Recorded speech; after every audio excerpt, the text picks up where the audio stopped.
In today's video, I'm going to teach you how to add a stylish vertical divider block using CSS, and we'll make sure it's saved correctly for future use.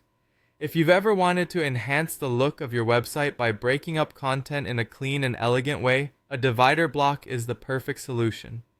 Let's start with adding a divider block. First, navigate to the section of your website where you'd like to insert the divider. Once there, you'll want to ensure that your editing mode is activated. Look for an option that allows you to add new blocks to your page. This could be a plus sign, an add block button, or something similar depending on the platform you're using. Once you're in the right spot, select the divider block. This basic setup will serve as our canvas for customization. Next, let's dive into styling this divider block using CSS. We'll need to access the CSS editor, which is typically found in the advanced styling or custom code section of your website settings. If you're unfamiliar with CSS, it might look a bit daunting at first, but I promise it's simple once you get the hang of it. Begin by selecting the divider block we just added. You can do this by either clicking on it directly or using your development tools to inspect the web page. What we're aiming for here is to identify the exact class or ID of the divider. This acts as the unique identifier for where we'll apply our styles. Once you've pinpointed the right spot, it's time to write your CSS.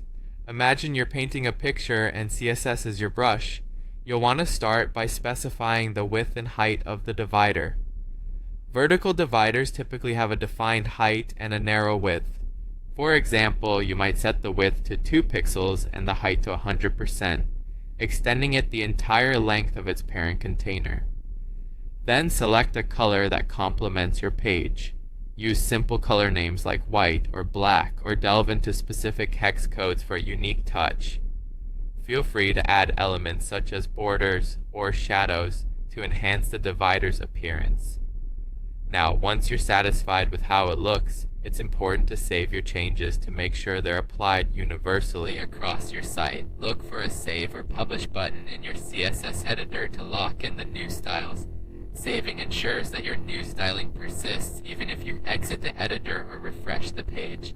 Once saved, refresh your web page to preview the changes.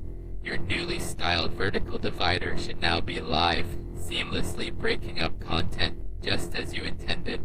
And there you have it. We've successfully added a stylish vertical divider block to your website using CSS. This process not only enhances the visual appeal, but also aids in organizing your content in a user-friendly way. Thanks for tuning in, and don't forget